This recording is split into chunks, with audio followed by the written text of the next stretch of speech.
YSRCP. Hi ఒరే భక్తుల రామకృష్ణ, ఎవడా నువ్వు ఎర్రిపుగా? ఒక ఎక్స్-సీఎం పట్టుకొని వాడు వీడంటావా? ఎంతక్క జీతం నీకు? ఊరికి సరిపోతావు. జాగ్రత్త, తెల్లవారుజాముల పూట బయటికి వెళ్ళమాక. తినేస్తారు జనాలు.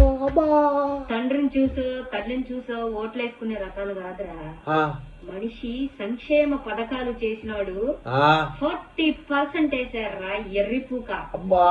నువ్వు మూతికి మాస్క్ తీయక్క, మూతికి మాస్క్ తీయక్క. పొత్తులు లేకపోతే గెలవలేని లంజా కొడక. అసలు ఎవడా ఈవీఎంల మీద గెలిచిన కొడక నువ్వు? ఏదో ఎమ్మెల్యే అయినా అయ్యాను అనగానే ఏదో కొత్తగా రిక్రూట్ అయ్యాక కిరీటం ఎంత పెద్దది వచ్చేసింది అనుకున్నా ఏంటి? ఈవీఎంల మీద గెలిచిన కొడక. నీకు 40% ఓటు ఉన్న అతనికి ఎంత ఉండాలరా? ఒక ఎక్స్-సీఎం పట్టుకొని వాడు వీడంటావా? అదే నిజం చెప్పరా. చంద్రబాబు లేకపోతే నారా లోకేష్ గెలుస్తాడా గెలవడా? నీకు దమ్ముంటే నువ్వు మగోడు అయితే కాదు, మూతి మీద నువ్వే మగోడు చెప్పరా. నువ్వు ఈ కాలానికి నువ్వే మగోడు. ఎర్రి నా కొడక.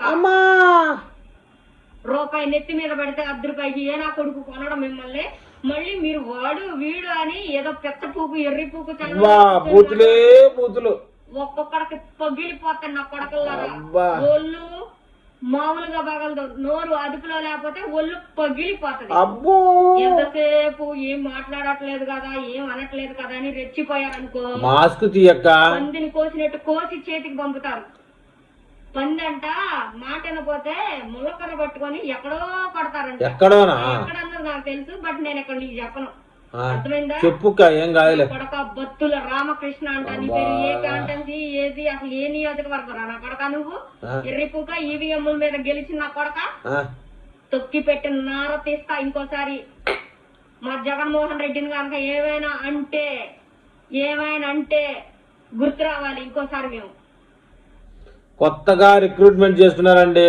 ఎవరైతే ఘనంగా బూతులు తిట్టగలరో వాళ్ళకి నెలకి 1,00,000-1,50,000 జీతం ఇచ్చి ఇలా బూతులు తిట్టించుకుంటున్నారండి సోషల్ మీడియాలో. మరి చూడండి, చదువుకున్న యువత ఇట్లా పెడదారి పడిపోతుంది. మన జగన్ మహానుభావుడు గురించే